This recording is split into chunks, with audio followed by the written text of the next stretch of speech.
I'm calling shenanigans. I think your fake facts are bullshit. Well, good thing there's a little thing called Google. Was Vince Vaughn ever considered for the role of Ben O'Banion in Dazed and Confused? According to Wikipedia, casting searches were done in Austin, New York, and Los Angeles. Vince Vaughn was almost cast as the bully O'Banion before Ben Affleck was chosen.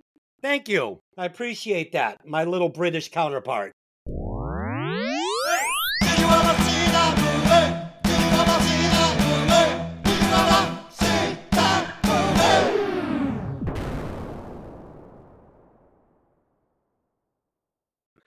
Welcome to Hey, did you ever see that movie? I'm your host, and as always, I'm joined by my lovely co-host, Lynn. What are you looking at? Wipe that face off your head, bitch. All right, and joining us again, the podcaster with 1,000 potions, Mikki. Hey, everybody. And the newest internet sensation. We call him the Spike Master because when he's on the show, the numbers spike. The podcaster passing heat. Passing heat? What's he farting? Are you passing heat? Is he passing gas? He passes heat a lot. Okay, the podcaster packing heat. Tony 2.0. What's up, Tony? Hey, so you don't want to go to law school? What do you want to do? I want to dance. Oh, man, Tony Monero. I like it. Dance. Fire. Okay.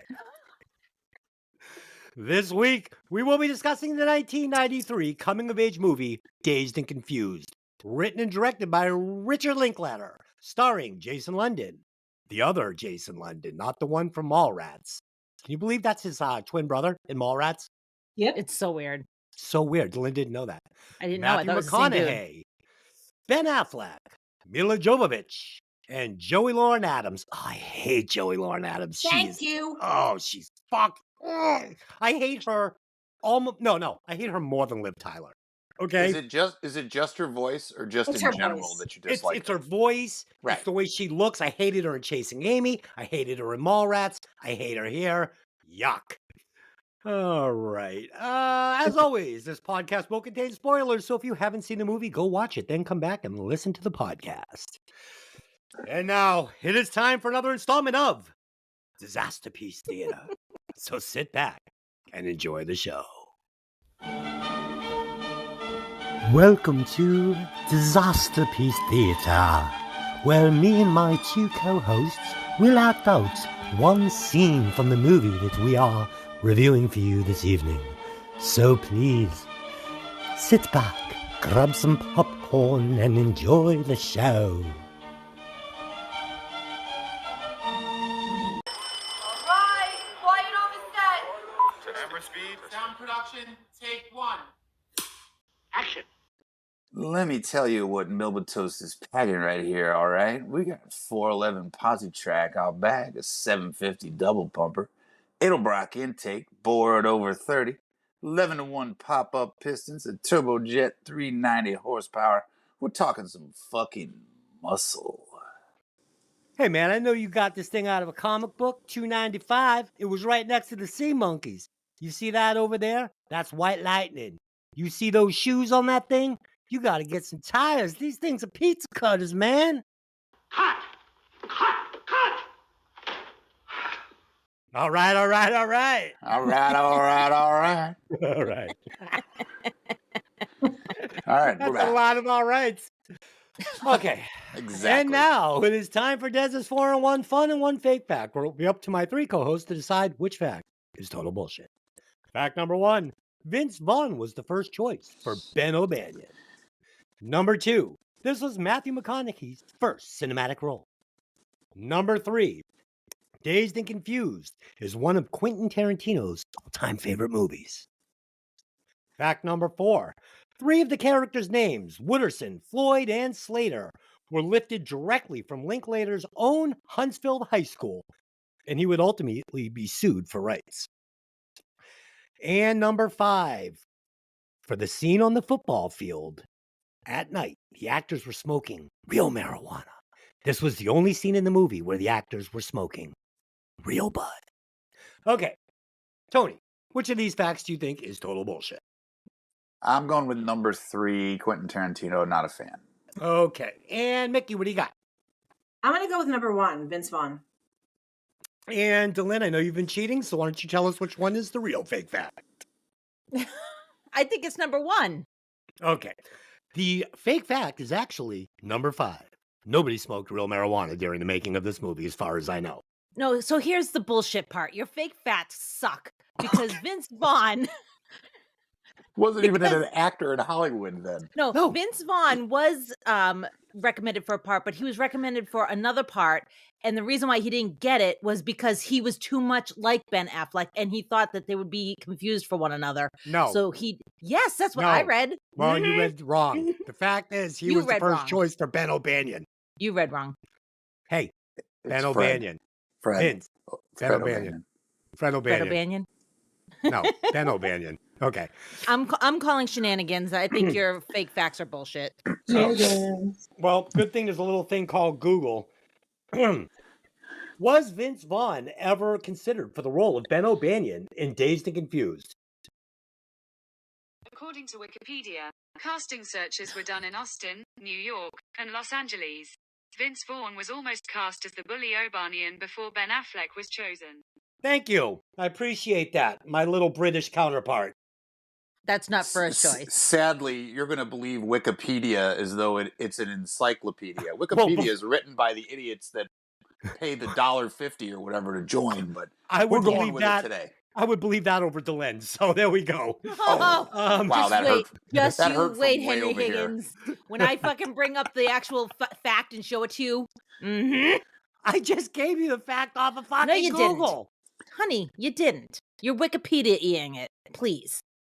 It's on the internet. It has to be true. All right, let's go. Okay. With a budget of $6.9 million and a box office gross of just $8 million, this movie was considered a major flop by the studio, but would later reach cult classic status.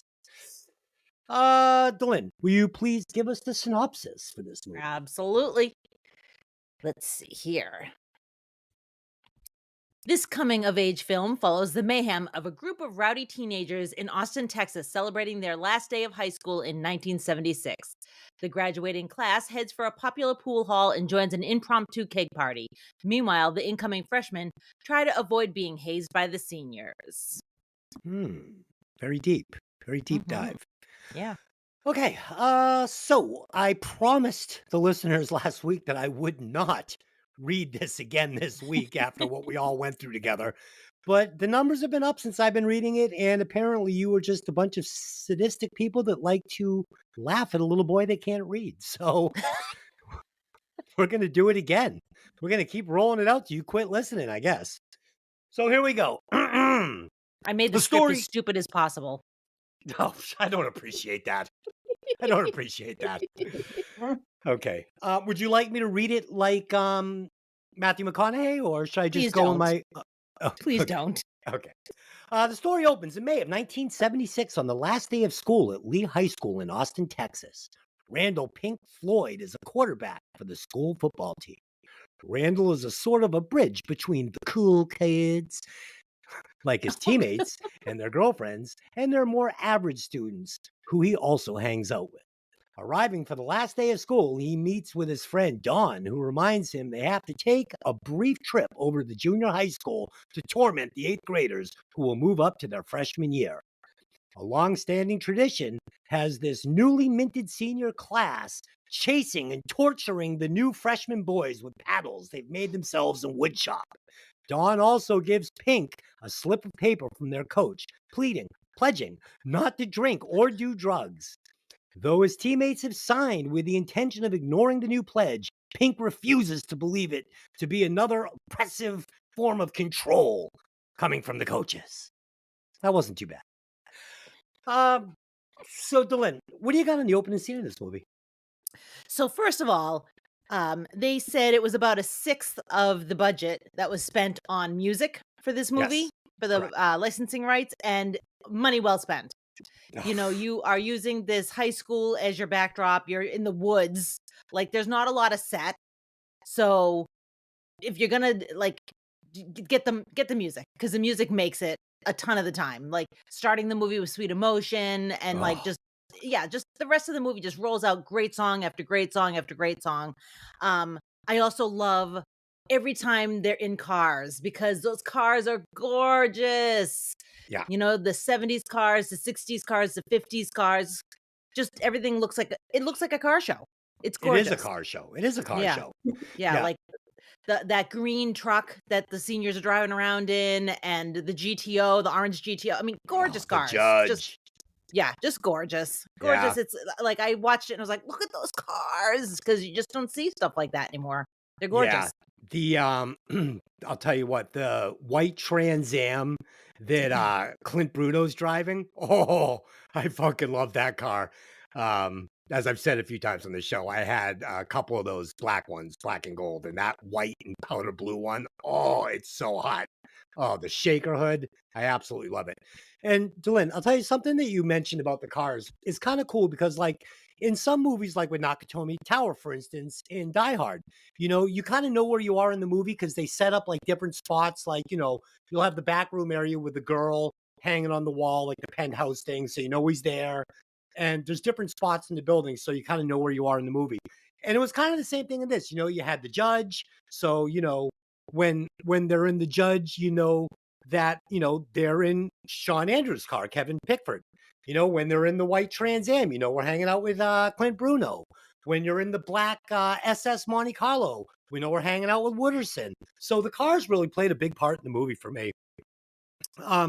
Mikki, what'd you think of the opening scenes? I really want to echo everything Dylan said. The first thing I have on my notes here is great soundtrack. I love music from the 70s, to much to the detriment of my husband sometimes because he gets mad when I play the 70s on Sirius XM. It's actually not true. It's that new age bullshit you listen to now, darling. But I'm good with 70s on 7 or 80s on 8. But don't play that fucking tea house crap with whatever. Anyway, Dysfunctional Date Night. Sorry. Dysfunctional Date Night.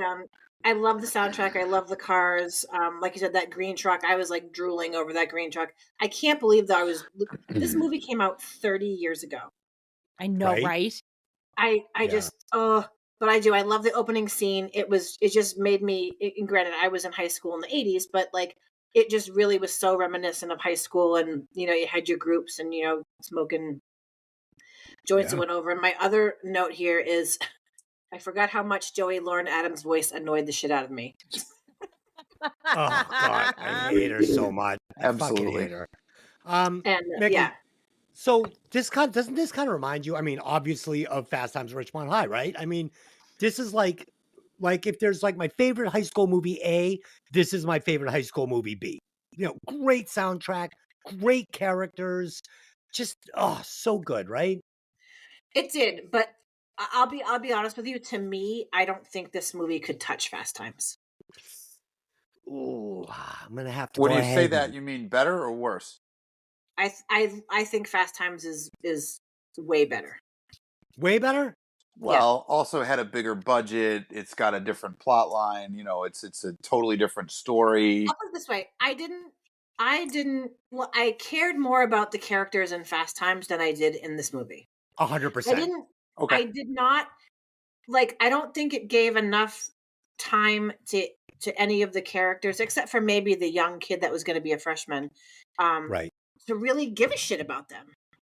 Yeah. No, it's perfect. Really good point. I mean, but then again, you know, this is a movie that takes place on one day, so you're not going to get a ton of character building.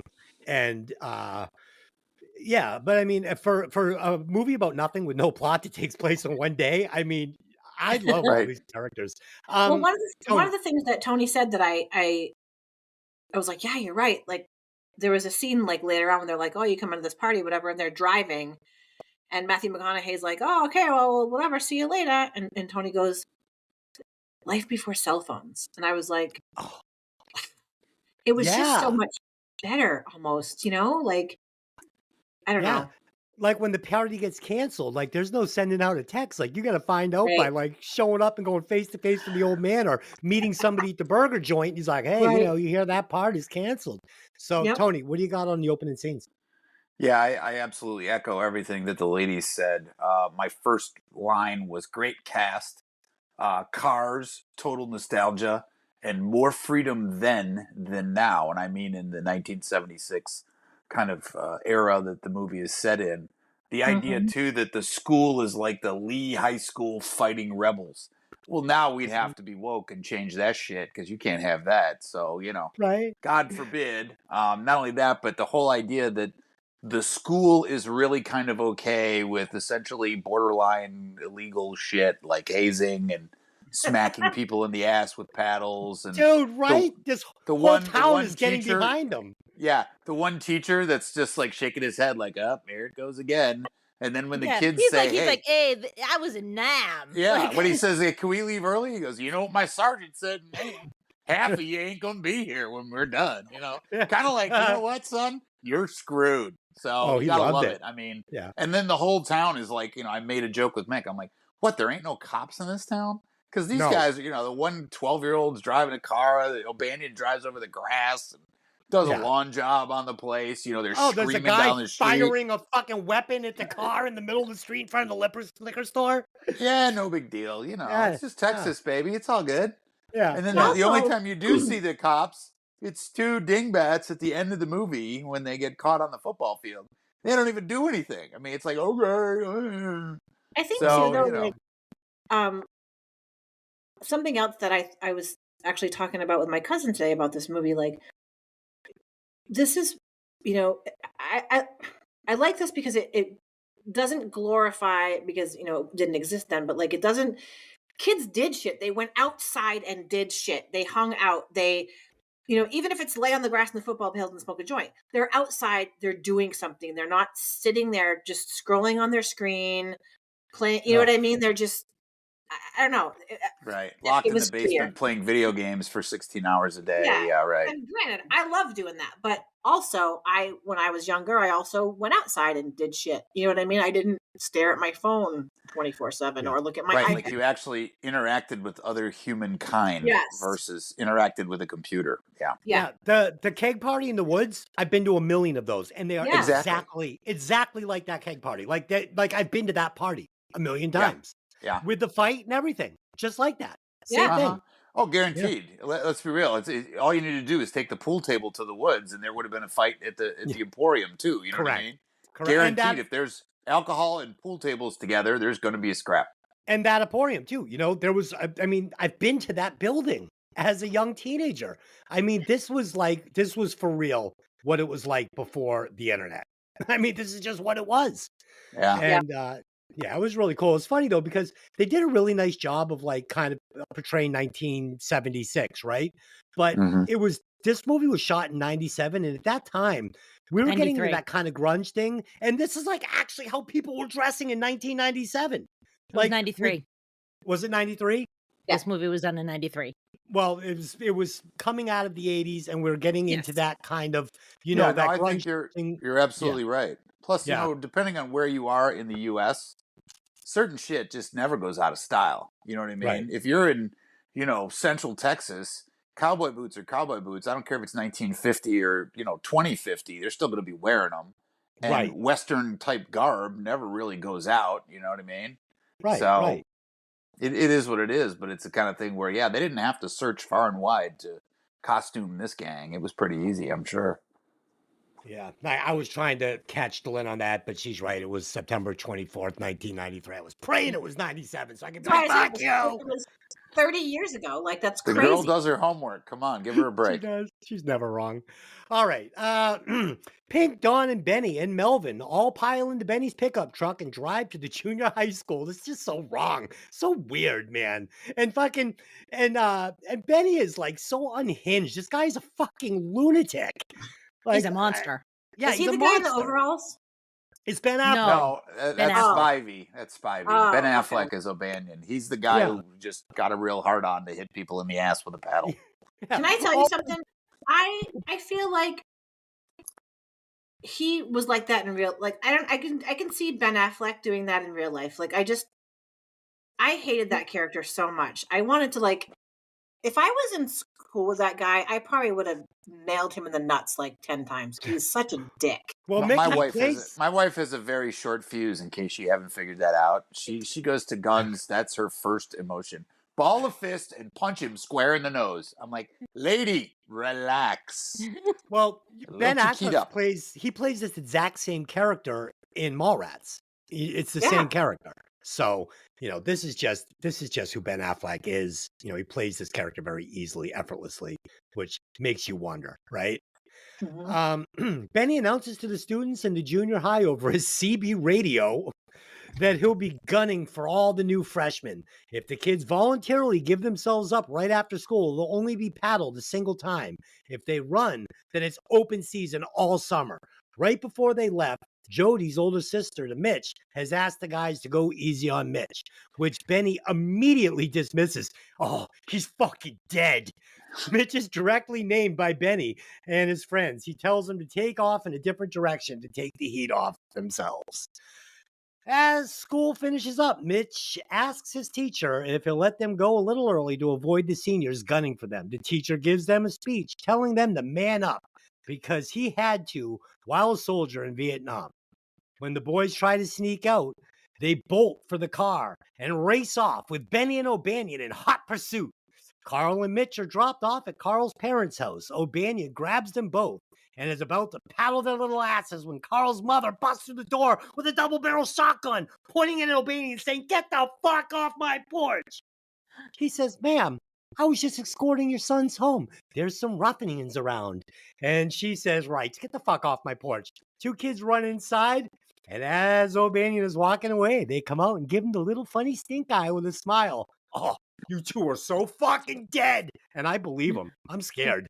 Fucking Mikki, what do you got on this scene? I told to Tony, like, I can't even believe that happened. And I'm sure it has happened in small town America, in the 70s, but try pulling that shit now. I would just love to see that now and see how quickly, like, Mama Karen comes running out of the school, or you know what I mean? Like, the whole scene is just insane to me. It would never fly now. Right. Yeah. It would never fly ever. But I just those kids, like, I'm like, and did we get to the girls yet? No. Okay. Go ahead. Go ahead. You can No, talk there's no about more that. rules. Try in this paying podcast. we don't have any attention, more rules. lady. Try paying attention. You jump, get in your DeLorean, go into the future. It's fine. And the same thing with the girls. Like, I think it like part of me thinks it would be funny and maybe we should go back to stuff like that. But then the other part of me says we can't go back to stuff like that with like everything now.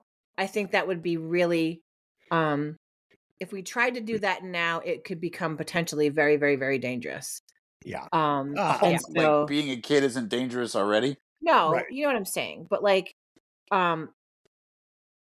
it was a funny scene, but I think they were just trying to show like, hey, it's the 70s and it's the last day of school and we're doing whatever. But I don't know. I can't even imagine that happening. Okay, so I listened to a podcast with a girl that actually lives in Texas and grew up in Texas, and she said this is how it was. Like, this was real. This is stuff that went on, hazing, seniors, freshmen, the whole 9 yards, and apparently it was like, this was not glorified version of what it was like, that this stuff actually happened in Really? Texas, and kind of died out, I guess, like going into the 80s, and yeah, and the director had experienced this stuff, and he wrote it into the movie. So this is for real.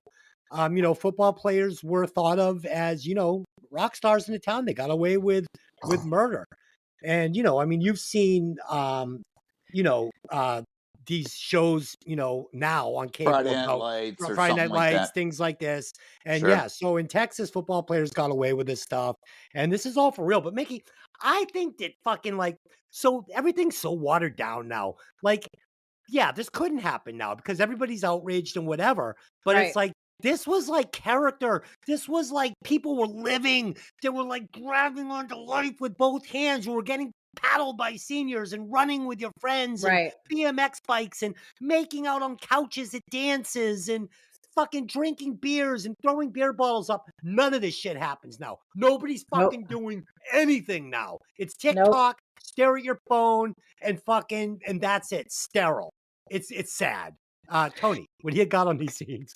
I 100% concur with both of you. I didn't get any kind of grounding in this during my high school years, but the joke is, what do kids get in trouble for? Well, usually boredom, which leads them to do relatively stupid shit, and henceforth you get a rise out of it. You get an adrenaline rush, you get whatever. Exactly what this is. It's an adrenaline rush for these little kids to try to run, and it's also kind of, I don't want to say it's like earning your stripes, but it's like a checkbox on your path to adulthood. Yeah. Right? It's a ritualistic kind of becoming a member of the group kind of deal, you know what I mean? And I think that's why Pink is like, hey man, I gotta shepherd the kids from 9th grade or 8th grade into 9th grade because freshmen are gonna get picked on. I mean, the thing remarkable to me, this high school obviously is in a small town, but it's the idea that like Pink is a superstar because of his quarterback status. And he knows, some girl who's a sophomore who he introduces to Mitch later on. Yeah. It's like the guy is like a celebrity and he knows all the people. He's not just some glad-hander that waves and says, yeah, I'm cool and you should worship me. He's like a genuinely good human being. He's a decent guy. He wants to see things go the right way. And he's like the yin and yang versus O'Banion, who's just an asshole and just needs to be fucked up because he's got a chip on his shoulder, or I don't know, he's got a small dick, whatever his problem is. He drives a Duster in fucking primer gray. He couldn't afford paint, so he's got an issue. But Tony, and the best part is I love it because he gets his comeuppance eventually, just because he's such a tool. But the difference between Pink and the rest of these football player buddies of his is all they got, like these guys are all, it's just like football. But Pink actually says to Dawn, I think we could get laid just as much if we were in a band. Like, he doesn't what do really I need it give for? a fuck. Yeah, he's right. like, and the best part is it's a question of freedom for him because he refuses to sign the pledge. Like it's a big deal. Most people would have just signed it mindlessly and said, fuck that. I'm not going to do a damn thing with that thing. I'm signing it to shut Coach up. Right. But he takes the high ground and says, no, if I'm going to sign it, I got to live by it. And I'm not ready for that. You can't control me. Fuck you, America. America. Yeah. But America. I love it. I love it because the kid is a thinker and he refuses to bend. You know what I mean? He's like, these are my morals. This is what I believe. Fuck Coach and his bullshit. You want me to play football, you're going to get me as you take it. You know what I mean? Yeah. I'm not going to kowtow to your bullshit. And now, unfortunately, you're absolutely right. Number one, football's bad. It's a misogynistic experience where people collide into each other and it's bad for you and turns your brain to mush or whatever. But it's the idea that, again, it's a freedom thing and kids were a lot freer then, even if some of it had anybody negative... eating Tide Pods in the 70s. Right. Yeah, right. That's right. Not only that, but I love Mom because you know what? Karen would get her cell phone out and try to video you and then get the shit knocked out of her by some dude with a fucking wooden stick. Right. That mom ain't taking no shit. She goes and grabs the gauge and then loads around and says, if you want some buckshot in your ass, brother, you come to the right place. So God bless Mama. She's hardcore. Yeah, back when I was young in the 70s, I was literally picking lead paint off the back of my grandfather's house and eating it until he noticed the giant spot on the back of the house and was like, dude, knock it off. And he didn't tell me to stop eating the paint because he was worried about me. He told me to stop eating the paint because it was fucking up the back of the house. That's right. So that's 1977, okay? I ate insulation because I thought it was cotton candy. That's awesome.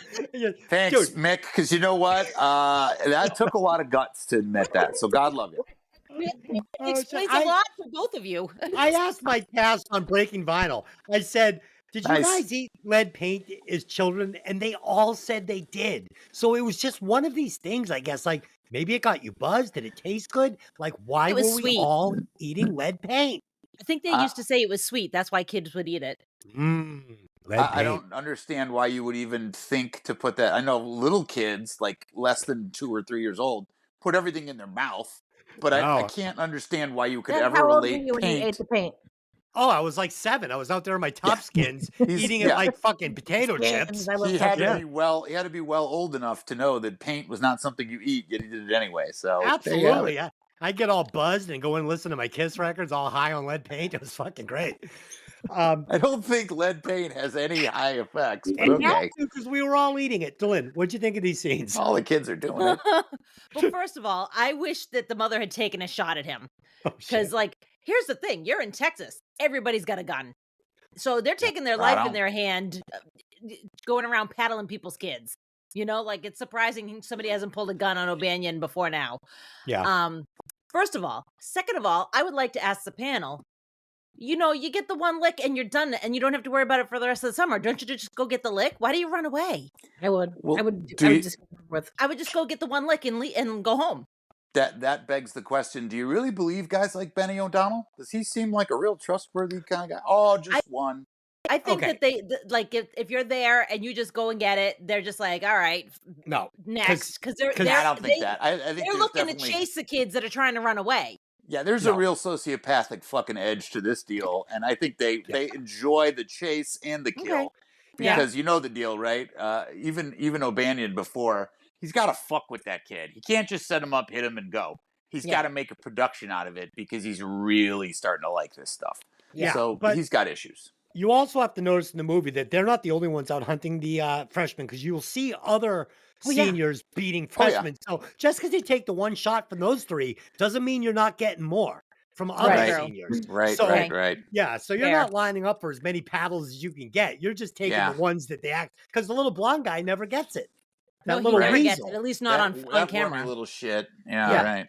Yeah, and there's no punch weasel. card. It's not like going to breakfast at Denny's where you get a free one on your fifth time. So they can just keep hitting you until you turn into a freshman. So shit, who knows? And when I went to junior high school, I mean, I've told plenty of these stories. You know, I mean, dude, I took plenty of beatings, like real fights, like where you were getting fucking your ass kicked. You were throwing down knuckles to the face, and you didn't tell.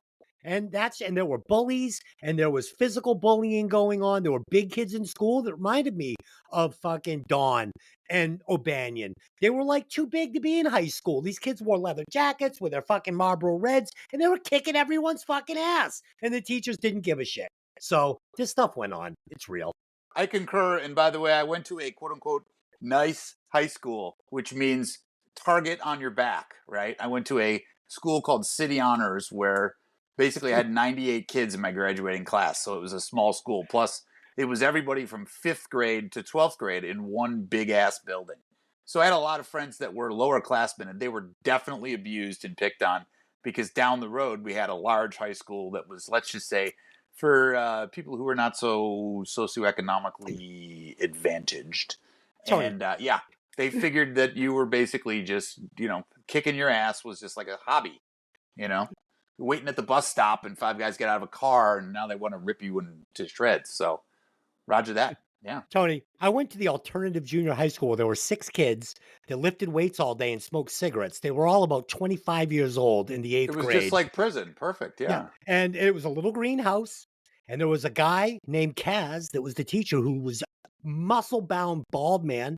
We would play Red Rover, where everybody would fucking kill each other in the backyard. And they ended up tearing my pants off. During one of these events, my pants split. They had to lock me in the office so these vultures wouldn't rip my pants off. At the end of the day, Kaz drove me to the top of the fucking apartment complex I lived at. I got out of the car, and these vultures jumped out of the car, tore my pants off. I was standing in my underwear in the snow, and the teacher drove off, and I had to run a quarter mile to my apartment in my underwear. They eventually took me out of the school so I would not be killed by these children. The teacher drove off? Oh, yeah. No, this was the alternative junior high school. This was like Bad Boys. Right. For the bad kids. Yeah. It's except they don't put the guard towers and the barbed wire up, but I got you. Yeah, it was funny because I was telling that story on Breaking Vinyl, and my co-host was like, my fucking brother went to that school. I'm like, no. I'm like, did he rip my pants off? He goes, maybe, I'll ask him. So, okay. Okay. So the freshman girls also received their own vicious hazing from the senior women. Were they women? After they're dropped off at home, one of their numbers, Sabrina, is asked by Jody to come hang out with them that night, and Sabrina agrees. At Kevin Pickford's house, his girlfriend, Michelle, Pink, and their friend Slater hang out and smoke weed. Pickford's parents suddenly inform him that a guy is delivering a keg of beer out in front of the house. They're going to have to find a new way to have a party since his parents canceled their trip immediately. So this is kind of interesting. So this character in Sabrina, um, what's this guy's name? Kevin Pickford. Kevin. So Kevin and Randall were going to be the main stars of this movie. The script had been written pretty heavily around Kevin, but Jason Lawrence and Shawn Andrews, they did not get along right from the beginning. And it got so bad that they got in an actual fist fight and the director had to break them up. And Jason London was going to be the star of the movie, couldn't write Pink out. So they wrote Shawn Andrews and Mila Jovovich partially out of the script. And this wasn't how he envisioned this going. And those two, Shawn Andrews and Mila Jovovich, were having like a relationship during this shooting. And they kind of got into their own little bubble, kind of, and were sort of like isolating from the rest of the cast. And it was pissing people off. And this caused more friction. And they ended up eloping right after the shooting of this movie and then annulled the marriage like shortly after. It didn't even last the summer. Oh, well, hold on. It was annulled because her mother was like, hold on, she's a minor. Nice. So, Whoops. yeah. That so, could be a problem right there. Yeah, so I'm sure if it was up to Mila, it probably would have stood. But yeah, Mila Jovovich's mother was like, Okay. Nice dig. So McConaughey's character, David Wooderson, he was not really supposed to be anything in this movie. It was going to be just kind of like a small walk-on part. And the director was liking him so much, he decided he was going to give a lot of Kevin Pickford's screen time to McConaughey. And that character was expanded quite a bit from the original vision of the movie. And do you guys know how McConaughey got this part? It's really interesting. So McConaughey wasn't even an actor. He'd only done like one beer commercial at the time. And him and his girlfriend were hanging around the house and she wanted to go out and get some drinks. And he was like, nah, I'm not really feeling it. And she was like, come on. So there was a small hotel near their house and McConaughey knew the bartender. So he said, let's go there. We can get some free drinks. I know the guy. So they showed up there and this was the hotel that the cast was going to be staying in and the director was at. And the director was sitting at the bar and the bartender said to McConaughey, see that guy over there? He's the guy that cast Sean Penn as Spicoli. And McConaughey was like, oh, really? So he goes over and he starts kind of chatting him up a little bit. And he was real smooth about it. He wasn't talking about the movie or acting or anything. They were talking about sports, football, golf. They were both golfers. And they got shit-faced, like completely. And they ended up getting tossed out of the bar and going back up to the director's room. And McConaughey was drunk. He called down. He started berating the bartender. What, buddies? How dare you throw us out? Blah, blah, blah. So the director really liked this. And he thought McConaughey was a serious character. He's like, you ever act before? McConaughey was like, nah, I did a beer commercial. He's like, all right, I'm writing you a part in this movie. You're going to come down and try out. We're getting you in. And you guys should check out his screen test. It's really pretty funny. He's wearing like a Headbangers Ball shirt and it's like totally different, but it's really good. So yeah, not to go off on a tangent, but I thought all that was very interesting. Yeah. Lynn, what do you got on these scenes? Well, just very quickly, since you're talking about Matthew McConaughey and Wooderson, it's very interesting to me that this character that doesn't show up until the 41-minute mark takes over a good portion of the movie. Like when you think about Dazed and Confused, what's the first thing you think of? All right. Like, I mean, like, it's the first thing you think of. He's the first thing you think of. So it's like, to me, it's like, that's pretty impressive that this guy that doesn't show up until more than halfway through the movie is such a big deal. Yeah. You know what's funny? Do you know where that all right came from? No. So the director gave each one of these characters a mixtape to listen to with the different songs on it. And he said to the actor, this is what you would be listening to. So it kind of gave them an idea of who they were and like what they would be listening to for music. And McConaughey was listening to his mixtape out in his car and there was a live Doors performance on it. And in the performance, Jim Morrison says to the crowd, all right. And McConaughey was like, oh, that's cool. And he stole it. So that's actually a little Jim Morrison. And McConaughey said when he developed the character of Wooderson, he wanted to do like this cool walk. And you'll see it in the pool hall. He said, I just let my dick go first. Yeah, so he was following his dick around. I thought that was pretty awesome.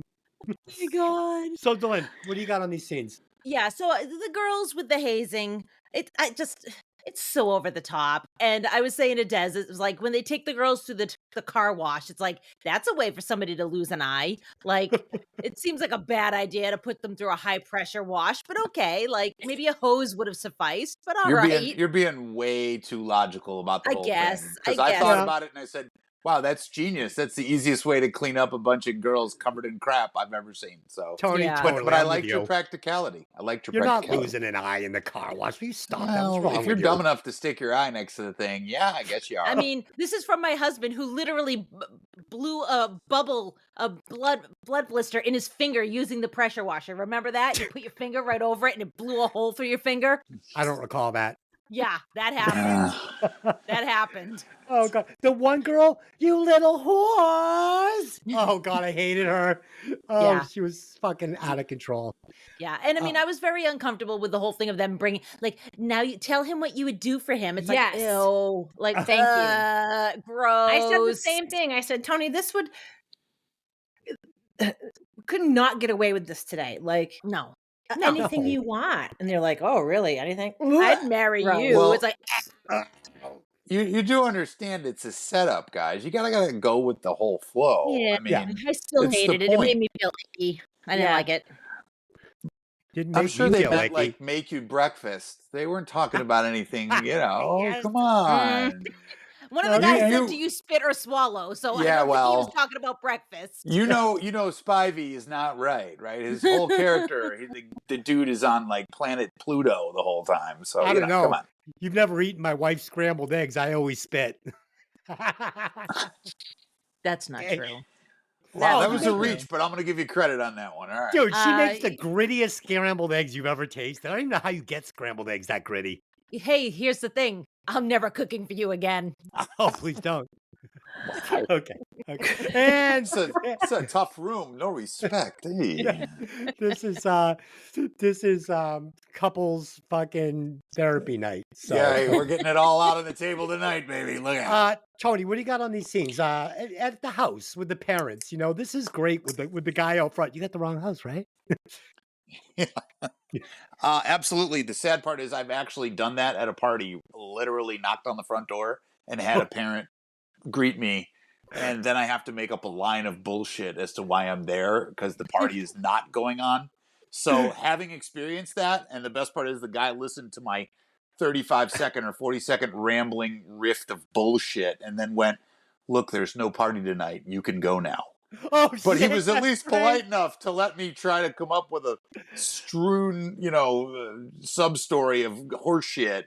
And I was just going to return this book to, Mike. And he's like, yeah, okay, there's no party. You can go now. I'm like, oh, Tony, thank he you. Probably, Sorry. He probably was dying to hear your stupid story. Like he Yeah, probably he's could've like, cut you fuck, I'll off let this sooner. kid. Yeah, I'll let this kid dig a ditch and then we'll bury him in it. It'll be that's great. fucking awesome. Dude, did you see the bubble chair in the room Yes, that chair was so cool. loved it. I loved it. Yeah, And, I also love the who is it? The Pickfords. mhm. The dad comes out when they're loading the car, and he's in like this short sleeve leisure suit So good. that was made of like Orlon or some man-made fabric, and he's got this crazy 70s shirt on with the flyaway collar. I mean, it's just incredible the stuff they found and the Your dad had some Sansa suits like that, I think. Oh, he probably did. Yeah, my father thought he was a fashion plate, but he looked like a mistake. So it is what it is. I made a joke. I made a joke at him one time. I was like, the last time those were actually used, that was a set of curtains that somebody cut you into a suit. Pop, where'd you get that? Dude, But I it love was that crazy 70s check. I love the dad too. All right, unpack. We're not going. Yeah, because the dad, it's not his first day out in the sunshine. He knows what's up. So good. Yeah, not only that, but if I had a dad that would have bought me a 73 GTO Judge in Hugger Orange, I would have just been his undying slave for the rest of my 100%. life. Yeah, 100%. Absolutely. Anybody out there wants to buy me a Judge, I'm your slave. that's right. Sign me up. I'll come over. I'll carry your bags, clean your house, whatever you need. But I do spit. Mickey, what do you got on these scenes? I think that was like a typical like after school thing to do. You go to your friend's house, get high, hang out, listen to music. When they're heckling the ball players, like when they're watching the game, I've actually done that, and I think about it now, I'm like, what a dick I was. But like, I remember like going to this.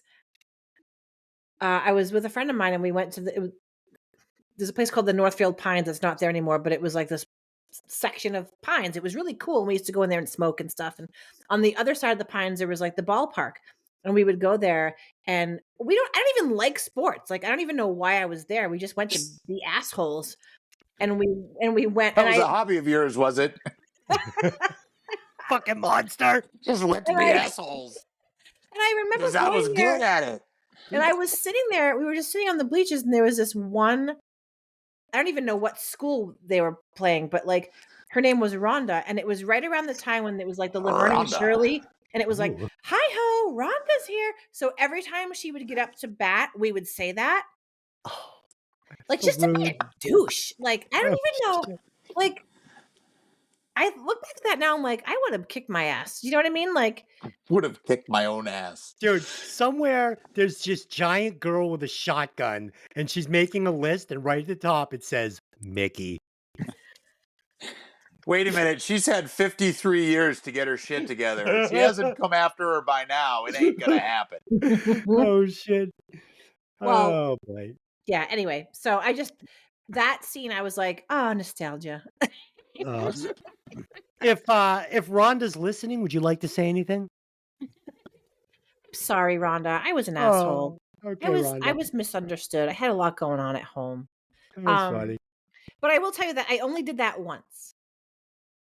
Yeah, I think the heckling thing. It was the one afternoon we did it. Yeah. Okay.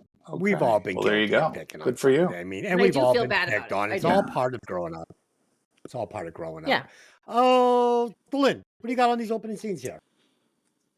The opening scenes? All right. So you have to, you fucking little ball buster. All right. Back to Dysfunctional Date Night. You're getting a glimpse into our lives, right? She didn't have to do that. She didn't have to do that. She wouldn't do that to Tony. She wouldn't do that to Mikki. Oh, but I would.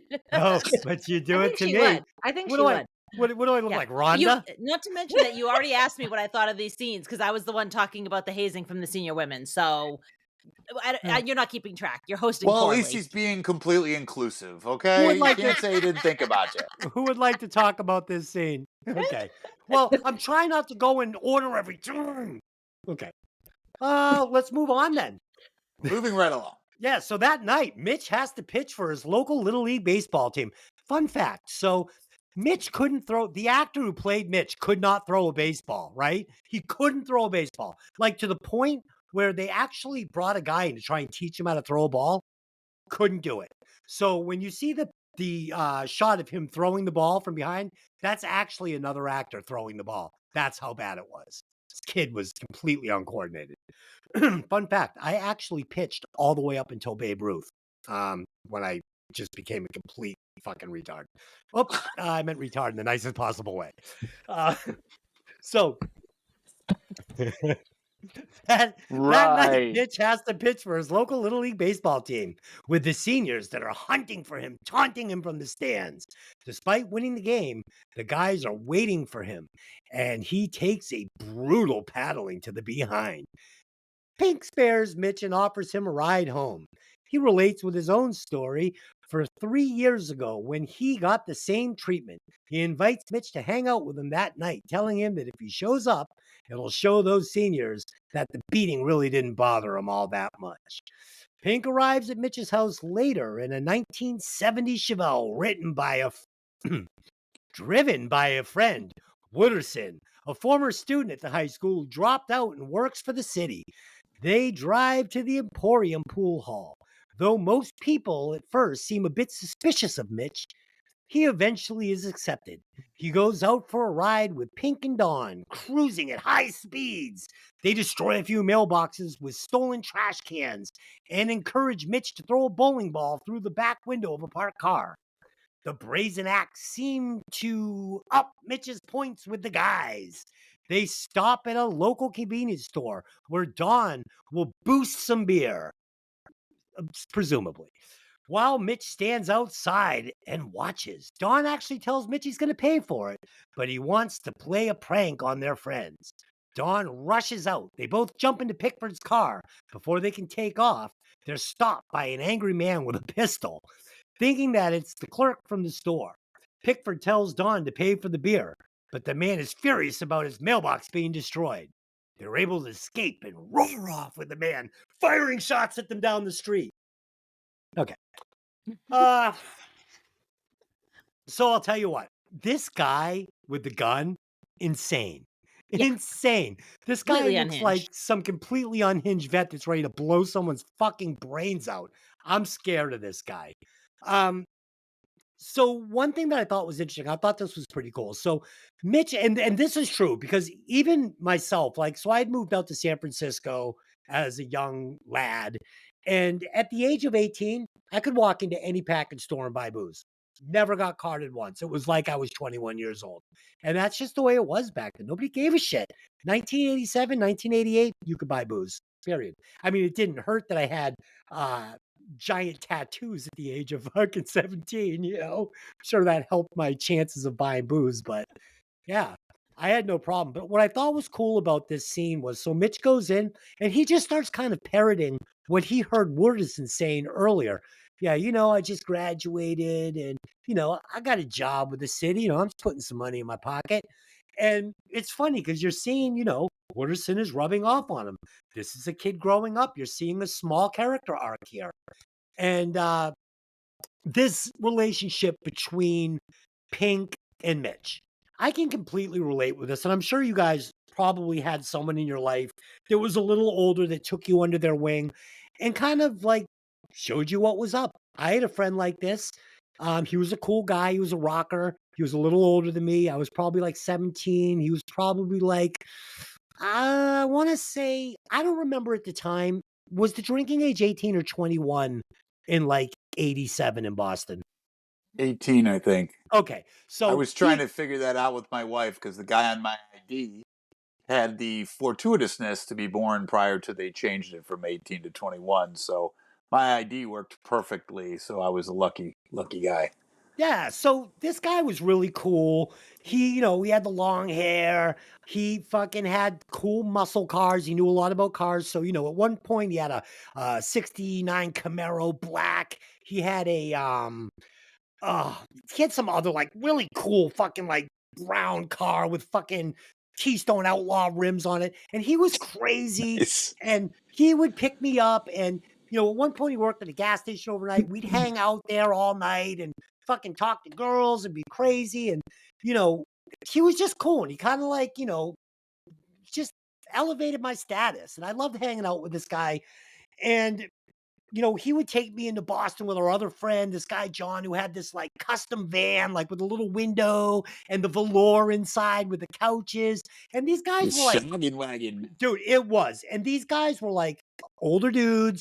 They were really cool. And, you know, this one guy gave me his duplicate license so I could get into the clubs at the time. Narcissus, Metal Night was where, yeah, we would go there and we would fucking like do the deeds. And at this time, it was like my last year in high school. It was the 9th grade. It was before I quit. And I was a little metalhead. I had the long jet black hair and the tattoos. And I got picked on because I was the only kid in school like that. And so there were some kids that were like these Led Zeppelin heads that were specifically this group of kids that were picking on me. And I told these guys, you know, these guys are picking on me. So I remember John and this other guy, they showed up after school to pick me up in that fucking killer, like A-team sex van, right? With the wheels and they pull up and these other guys are coming out. And I remember this guy, John, gets in the dude's face. It was like the one guy that was really picking on him. He's like, I'll fucking kick your ass. You want to fuck with this kid again? And I was sitting there like, kind of like Mitch when he's got the mother with the shotgun. I'm behind him like, yeah, fuck you. These are my adult friends. These are men. They'll kick your ass. And yeah, so I could really relate with this this dynamic between Pink and Mitch. Yeah, let's continue on. So when they return to the Emporium, Melvin gives Mitch some money to go out and buy him a 6-pack. Mitch is able to bluff the clerk at the store and returns triumphantly with the beer. Woodson spreads the word that there'll be a keg party at a place called the Moon Tower in a few hours. Meanwhile, Sabrina drives around with some of her senior girls. They eventually bring her to the Emporium, where Mitch catches up with her.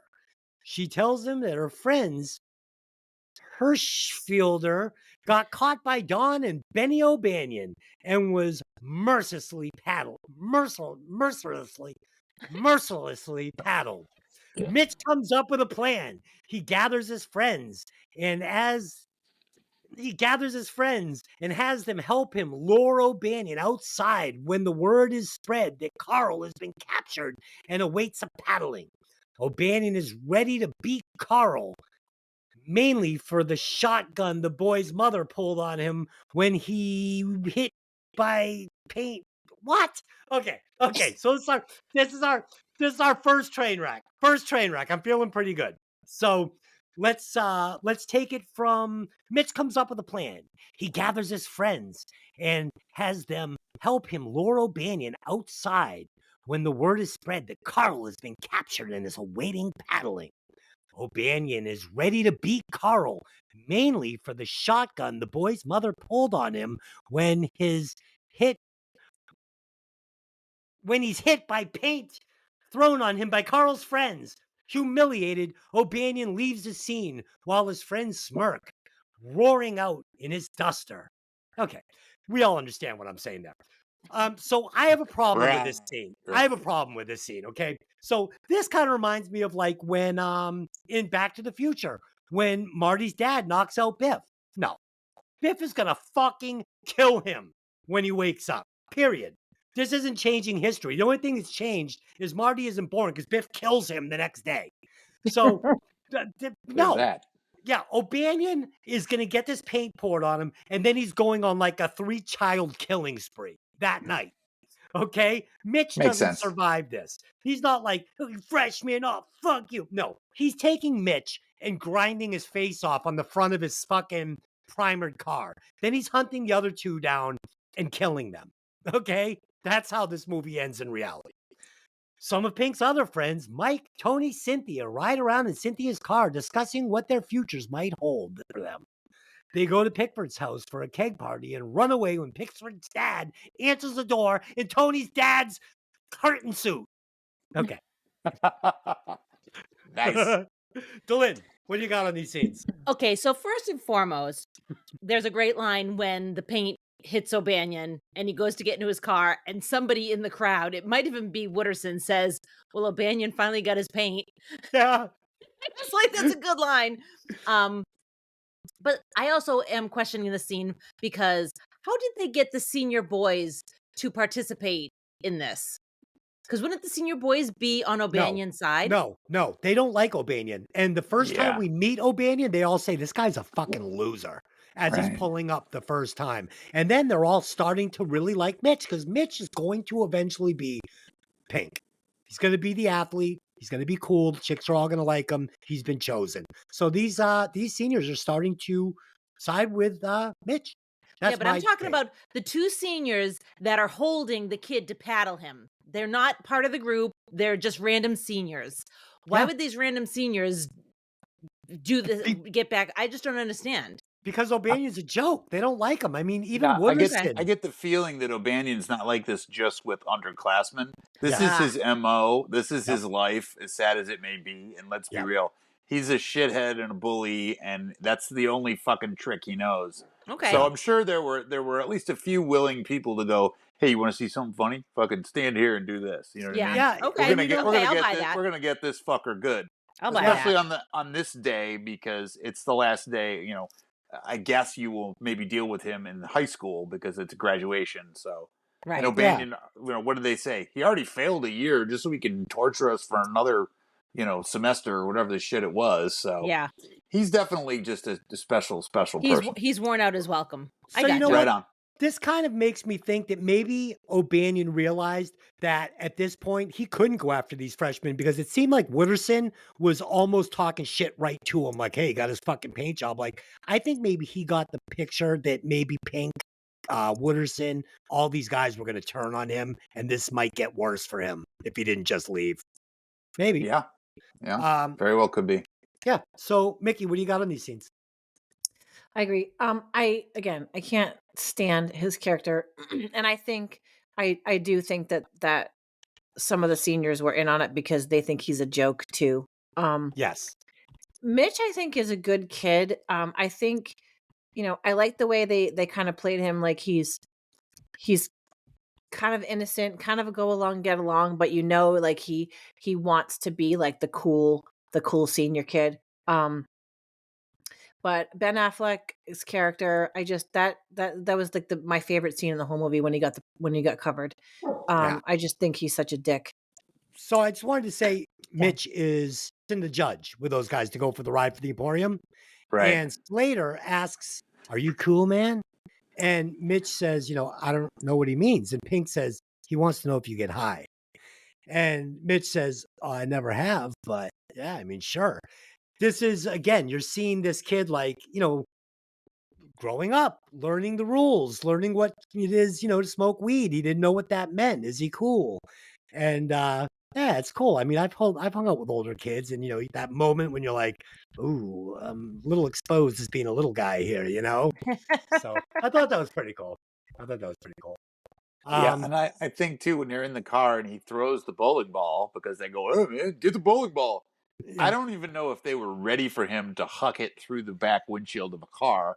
I think they were just saying throw the ball, and all of a sudden he just does $500 worth of damage to a car randomly, and they're like, "Fuck, yeah, this kid's serious." My problem with this scene, though, is like, how many orange fucking GTO judges are there in this town? Right? Like, you're not driving around an inconspicuous car crushing fucking mailboxes. You understand, bro. This is suspension of reality. You know what I mean? Has to be. In the real world, you get caught, you get in shit, and you now have a probation officer. Right. But in I don't know, 76, small town Texas, you get a pass on that one. So it's all Like good. after the guy fires the gun, the police show up. They're like, "Well, can you describe the car?" Yeah, it was an orange fucking GTO judge. Got it. Well, something tells me that guy is not going to stand around and wait for the police. You did what, sir? Yeah, shot 6 times at these little son of bitches. That's called attempted murder, and you're going to jail. That's assault, brother. Yeah, he didn't stick around waiting for the police to show up. He probably hightailed it back home. Good point. Yeah. At the Moon Tower, the party is raging. Everyone is getting drunk and high. Benny confronts Pink about his refusal to sign the coach's loyalty agreement. Benny thinks Pink is only thinking of himself and doesn't care about the team. Pink explains that he'll play for the team, but not under oppressive rules. Darla tries to get Sabrina, who has been hanging out with Tony, to perform an air raid. Sabrina already went through the afternoon's humiliation and is told by Tony that she doesn't have to do anything Darla says. Mitch climbs the tower with some of the guys, who tells him that other freshmen have gotten drunk and fallen to their deaths from the tower. Slater, an eternal stoner, pontificates, ooh, big words, on the possibility of George Washington may have grown massive fields of marijuana, man, and cash crop for the southern states. In truth, Washington grew fields of hemp, both for rope making and the oil. A+ on reading. So, Lynn, what do you got on these scenes? I love that they're climbing the tower and they're telling Mitch that the kid fell off and hit his head on every bar on the way down. And so good. It's like just that is like the kind of what's the word, like the urban legends, that we tell each other when we're in high school, and just ridiculous. Also in this point, there is a scene where Pink is kissing Mitch's sister, and she's like, what about your girlfriend? And it was like, oh, okay. Well, you're the one that walked him out into the middle of the woods and started kissing him. So Thank you. Yeah. I couldn't quite understand what that whole thing was about. Like, did she want to see if he would push past it and be like, she's not my girlfriend anymore or what? But yeah, just Pink lost a couple points for me there. Like, no, dude. Wait. You guys both went to high school. You know that high school women are the most devious, evil, nasty, if they want to be, kind of double dealing, forget my fucking good friend here, I want to steal her boyfriend. But I feel like there's girl code too. But it doesn't matter because Pink is there not. should be, but I think it depends on the day of the week. You know what I mean? It also depends on the girl. It depends on the girl. Like, as opposed if it was Joey Lauren Adams, I might try to steal her boyfriend. They're not boyfriend girlfriend though. Pink has made it obvious since the first scene of the movie. He does not want to be her boyfriend. I'll catch up with you later. Maybe I'll see you at the party. Maybe he's like, fuck off. Pink is telling her to he's very non-committal, but I think it's more to the idea that this is really not a film about women. It's a film about men. So we'll move on. Yes. Sure. Mike walks past a group of guys and Clint, who is working on his Pontiac Firebird. That's a Trans Am. Mark remarks that he can smell the weed they're smoking, and Clint takes offense. He doesn't take offense. This guy's looking for a fight at this point. Yeah. I mean, he's Rowdy Rodder He Piper. takes fake offense. Yeah, he's chewing gum. He come to chew gum and kick ass, and he's all out of gum. He's looking for a fight, and Mike is fucking an easy target. He's going to kick this kid's ass. So Mike is shaken by the threat, and later, while he is semi-drunk, takes a cheap shot at Clint, knocking him down. Clint retaliates and pins Mike to the ground, hitting him a few times until Pink and Wooderson break it up. Mike runs off with Cynthia, who drives them to a remote spot and takes care of him. The two of them make out. Ooh. Mitch leaves the party with sophomore girl and ends up laying out on a blanket under the stars, making out. When he arrives home at dawn, his mother catches him. She tells him he gets one get out of jail free card, but will be in trouble the next time he comes home at dawn. I think she's fucking, I think she needs to set some rules right here. This is the 9th grade of high school coming up, and there's going to be more of these nights. So, Tony, what do you got on these scenes? I love them only because the same thing that Mick said, and you guys know, there's always a spot, regardless of what city or state you live in, that you go to hang out. You know, the railroad trestle or the tracks or the, the woods or whatever. There's always a spot out of the way where people go hang out and drink and be dumb and, get in a scrap or whatever. So wicked memories for me. Most of them good was the best part. I love Mike because he's such a hyper analytical ding dong, and he comes up with this cockamamie fucking theory that, it's a natural progression, man. People are going to hold me back. No, no, dumbass. No one's going to hold you back, and you're going to get your fucking head handed to you. And he needs to find that out the hard way, and boy, does he. So, it's great. It works out perfectly. We used to make a joke because, invariably somebody would, you're looking at my girlfriend or something equally as retarded. And it's like, yes, because she's across from me directly and you're not occupying her time. So there you go. And invariably somebody got out the line of, I'd fight you right now, but I don't have my fighting clothes on. So that guy took about 4 years to live that shit down. I'm like, you're in jeans, sneakers, and a jacket. What do you want to wear? A fucking bathrobe, Hugh Hefner? I mean, what did you expect were fighting clothes? What does that fucking mean, my fighting clothes? You can wear a gi? What are you kidding? So you kind of got to wonder, but the best part too is that, if you were the smart ass, a lot of times you could get out of the fisticuffs end, just because if you had a sharp wit, you could usually make the guy look so dumb. You didn't have to bother to, go to blows. But poor Mike has to find out the hard way because he's not too fucking adroit. So but you know what? He gets it. But you know what? This was good for him. It's absolutely educational. Yeah. Yeah. I liked the character build there because it takes balls. He punched that dude in the face knowing he was going to get his ass whooped. Even if fucking Pink jumped in, which he did, doesn't matter. This kid's a hyena. He gets up off the ground and attacks him and fucking, yeah, he gives him a beating. But the bottom line is this kid fucking now gets into the car with this girl. They drive off. They're making out. He's a man. He took the beating. He didn't get bitched down in front of everybody. He fucking stood up for himself. He punched that kid in the face. And he took his beating like a man. And that is going to define who he is as he grows up and turns into a man. That's the no shit moment in life where you have to plant the flag and stand by your conviction, and he does. Fuck yeah. So absolutely. I'm not going to take it. Fuck you. Yeah. And even if you run into Clint again, Clint will be like, yeah, I kicked your ass. And Mike can stand tall and go, yeah, and I took a beating and I'm still here. So fuck you. Clint's the guy that would rather punch a guy that's not going to punch back. So he will not go after Mike again, probably. And there'll be a small semblance of respect for him for not walking he away stood up for himself. because he Right. stood up for himself. And, Yeah. And when you're lying in bed at night on that Saturday night after the kegger with your fat lip, you're like, fuck yeah. Fuck him. Yeah, that shit only hurts the next day. It doesn't hurt the day you get it. You know what I mean? You're That's right. proud of what you did in Yeah. effect, and it's easy to stomach it. But the next day you're gonna need some ice, so you'll be Yeah, all but right. when you're laying in bed and you've like taken that bitch down and you didn't do anything, you're like you like roll over, you're like, oh God, you're such a fucking pussy. Fuck is wrong Right with you? on.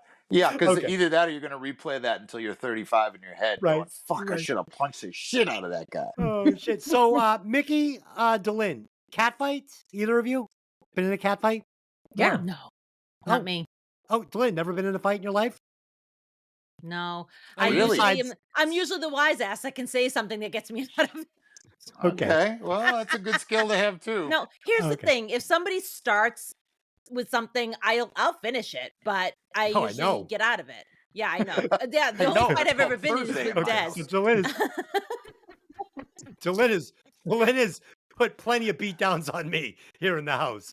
Fun fact, I received my first black stripe on my green belt 2 days ago. So Whoop, whoop.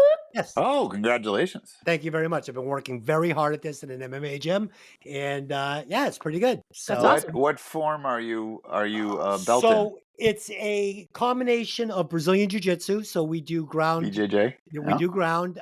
It's Taekwondo, and yeah, so we're Nice. full. We do full contact. We gear up. I got a fight. Got choked out the other day. Yeah, so it's pretty good. It's hardcore. This isn't like a McDojo where you go in and it's Right. like Yeah. no. you just Yeah, punch a bag. yeah, I mean, I've broken my rib twice since I've been at this school for 2 years. We go hard. We go hard. Yeah. Nice. That's awesome. Let's wrap this thing up. Final scene. Pink, Wooderson, Slater, and Dawn join Simone and Siobhan. That sounds like a 70s song. Simone Pink, and Wooderson, Siobhan. Slater, and Dawn join Simone and Siobhan at the 50-yard Tie a line. yellow of ribbon. Around the oak tree. Sounds like a country song. They all meet Tony at 50 Orlando and Dawn, man. Okay, we ready? Knock 3 times on the ceiling. Do I have to put this fucking podcast into a submission hold? Okay. No. Sorry. Okay, so they all meet at the 50-yard line of the school football field to smoke a joint and wait out the rest of the evening. While there, Dawn talks about how it's important to have a reputation and enjoy life before graduation. Wooderson comes back Graduation. comes back from retrieving some rolling papers from Pink's car with the coach's document. Pink repeats that he won't sign it. A police car shines its spotlight on them, and they're ordered to get off the field. Pink's coach shows up at dawn and admonishes, another big word, Pink for not signing the document and for hanging out with the stoner crowd. Pink stands up to his coach and tells him he'll play, but he won't sign that damn paper. The coach leaves in a huff. The gang goes off with Wooderson to Houston to buy tickets for the big Aerosmith concert that's coming up. They drive down the highway while Slow Ride, Take It Easy by Foghat plays and credits. Woo! All right. Let's talk about it. I'll start. Yeah, I love this movie. Love Pink. Love Wooderson. Hate the coach. Good stuff. You just gotta live your life. L-I-V-E. You know what's funny? That's right. L-I-V-I-N. That was actually Wooderson or Matthew McConaughey. He actually got that. That's something his father would say, and he actually uses that in his his Grammy speech. Is that right? Or the Oscars? When he got his Oscars, right? he actually, he actually uses that when he's, talking about his dad and stuff. So yeah, I think that it's was his production company too. It is. Yeah, Yeah. correct. Yeah, you guys go ahead, fight it out for the next. Who wants to talk? Go, everybody, talk. Me. Everybody all at once? Yeah, I love that scene. I just wish that that's how you get tickets now. Yeah. I know. Do you know what I mean? Oh. I'm so tired of the Ticketmaster $2,000 per ticket, and you got to be, online 7 hours before the ticket time starts, and just go to the fucking Sears Yeah. back counter and buy the ticket. So I have to tell the story. So Motley Crue was coming to Cumberland County, Oh, Maine, right? They no. were going to play there. I won't tell the story about. All right, so we all hitchhiked up there. It was like a whole summer. All right, okay. So this is great. So me and my best friend Richie Keys, we decided we're going to sleep out at the Braintree Plaza. We're going to sleep overnight there in the car, and we're going to be the first ones there to get the tickets, right? So in the morning, there's nobody there. Place opens, we buy tickets, right? So fucking kidding. I know. Nice. Yeah, but it was awesome because there was like a crane there in the parking lot. We were climbing it. Like, it was fucking, like we were talking about. We were living our life. It was fun. We were like 16 years old, maybe, right? So this is how crazy life was then. So it was me, my friend Richie Keys, this kid John Donahue from Woburn, and our friend Mike. So my friend Richie Keys' mom, we have these tickets for Motley Crue in Cumberland County, Maine. Yep. And we've got like maybe fucking $60 between the 5 of us, right? We're going to get a hotel room there for the night of the show. So we're going to hitchhike to Cumberland County, Maine. And my friend's mother thinks this is a good idea. All the parents think it's fine. So Well, she's a child of the 60s. She's like, yeah, man, go live life. We pile into this kid's mother's Riviera, and she drives us from Braintree to the fucking bridge where the Boston Garden is and lets us out of the car there on the highway. Okay? Wow. We stick our thumbs out, and this is like, we're thinking it's going to take us like a couple of days to get there. I don't even know what people were thinking. So we're hitchhiking there. We get all these rides from all these weird people. We meet all these weird people, and we get up to Cumberland County, Maine, like a day before the show. So now we've got nowhere to stay this first night. You got to Portland, Maine a day before the show? Yes. So oh my God. Hitchhike there. 16-year-olds. Dude, I won't get into it, but we met some really weird characters on the way up there. So we get into town, and we've now got like money for a hotel for one night. So there's all these homeless kids that live there. Like, it's weird. So they're telling us about, there's this church, you can stay there overnight, and we meet all these weird kids, and we're doing these drugs. And so the night of the show, we see Motley Crue. We get front row center stage. It's like we're waiting 2 seconds. They make everybody sit down like 2 feet from the barricade. And before the show, the bouncers go like this, and everybody rushes the stage. And 2 seconds, I'm like, pull me out. So they pull me out because my ribs are getting crushed, and they pull my shoes off the crowd. So I'm now in Cumberland County, Maine, with no shoes and basically no money. We see Motley Crue, and we get separated. 2 of the guys that go with end up getting beat up by some other kids. We meet these, like, I guess they were prostitutes, but I don't remember paying. We hang out. The whole thing was bizarre. So I don't remember paying. So we're being hunted by these dudes, right? So we end up like running to the outskirts of town. And I remember being like, we wanted to find like a hotel or something. And I remember being like, we should go to the Susie Chalette. My friend's like, that's the Swiss Chalet. And Susie Chalette, yeah. So we hang out in the back stairs of like this hotel. And then at daybreak, we sneak to the fucking Greyhound station. And we get on this bus and we hide in the back. We've got tickets for the bus, but we get on the bus. We hide in the back from like these people that are hunting us. And we fall asleep. And the bus takes us back to Braintree. And me and my friend Rich tell this fucking story all the time. When we do it, our wives go, oh my God, not the fucking hitchhiking to Motley Crue story again. I think I've heard it so many times. That's a fucking hell of a screenplay we could put together. Holy shit. You got Rock and Roll High School, you got Kiss with the Phantom in the Park, and we got fucking Dez with going to fucking Cumberland County, Maine. So check this out. So just 3 people had picked us up. So the first guy's name was Angel. He was this weird guy with a pickup truck, and he gave me fucking chew. And I remember chewing it and like freaking out. So then we got picked up by Chew, you mean like tobacco? Yes. Yes. Okay. At least that's what he said it was. I don't know what his intentions were. Well, So you then don't we actually get chew it, but okay. Yeah. We get picked up by these weird, like kind of gothy type kids. And they take us to their house and we get high. We smoke weed with them. They drive us a little further. They let us out, right? So then the last car that picks us up, it's nighttime, are these skinheads, right? And like Jesus. they literally got like skinhead tattooed on the back of their heads. They're bald. And the one girl's bald. And my buddy goes, that's a fucking girl. I'm like, shut the fuck up.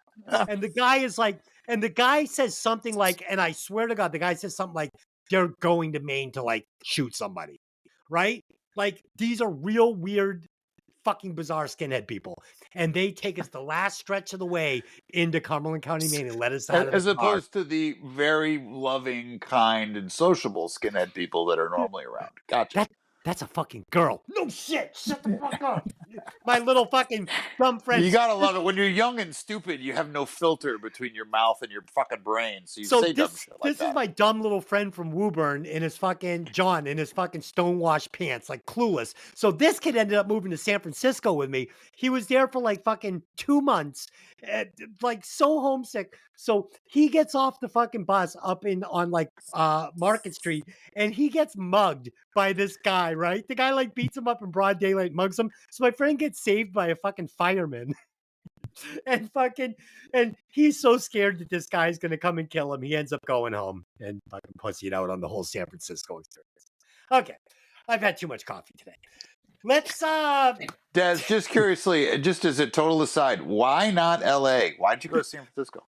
Because I had an uncle that was living there at the time, and he let us stay in his garage for about 4 days before he was like, get the fuck out. Get the fuck out, yeah. So yeah, no problem. Just because if I was going to do with the whole go to California, become a fucking rock star, blah blah blah, got it. No, but it was very cool because I ended up getting a job at a really cool like rock and roll clothing store in Haight-Ashbury. I got an apartment down on 6th and Mission, and it was a really great rock scene on Haight-Ashbury. I mean, it was like a alternate version of like, you know, the Hollywood Strip. Big bands like Vane were coming up at the time and hanging out on the Strip. And yeah, I went to a lot of cool parties and, you know, partied with like Disneyland After Dark. And, you know, so it was pretty cool. A little microcosm of Hollywood in San Francisco. Gotcha. Oh, I'm exhausted.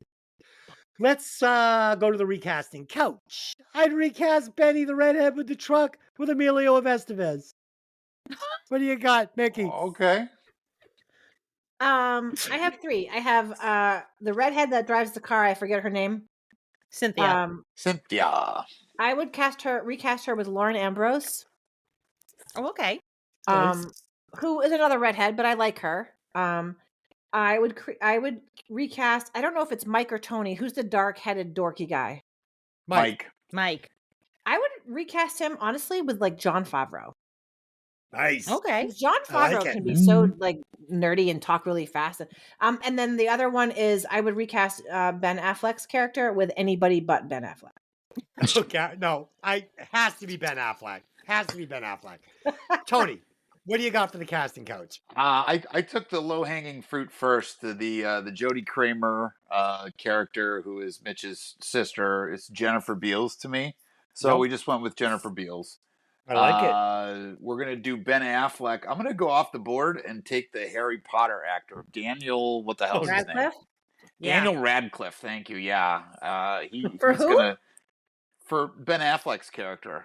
I'm gonna take Daniel Radcliffe only to the idea that he's this.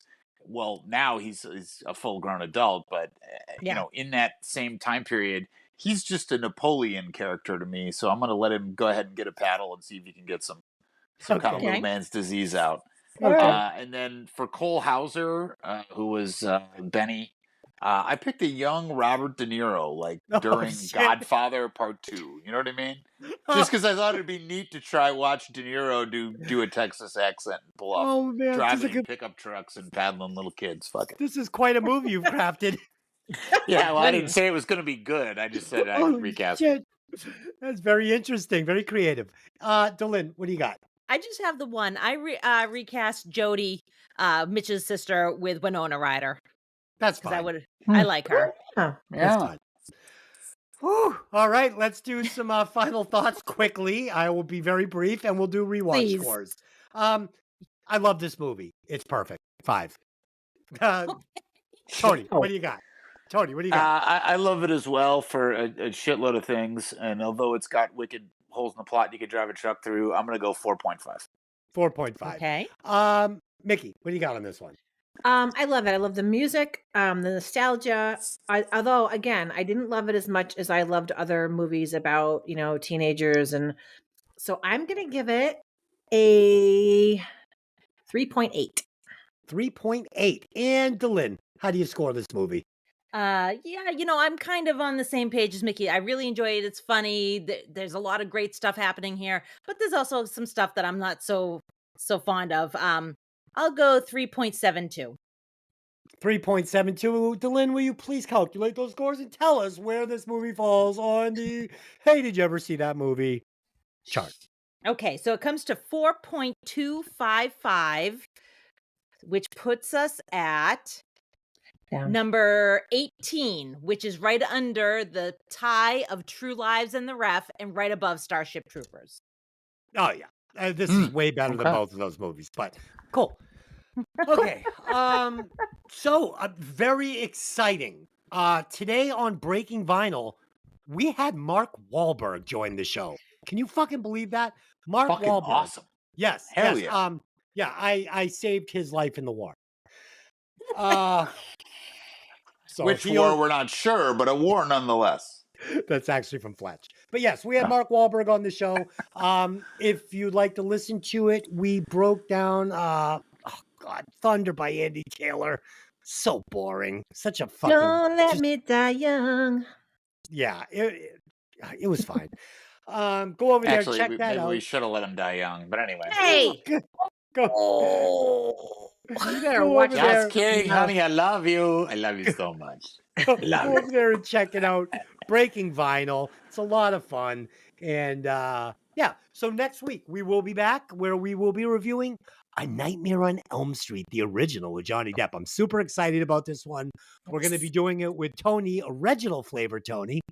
Okay. It's always fun breaking down movies with you guys. I love Dysfunctional Date Night. We had another dysfunctional evening. You take out the half hour of fighting, and this was about an hour and a half podcast. So there you go. As always, fun watching movies from the other side of the house, Steve Delin. And until next time, I just have one question for you. Hey, you ever been to Maine to see Motley Crue? See you next time. Okay.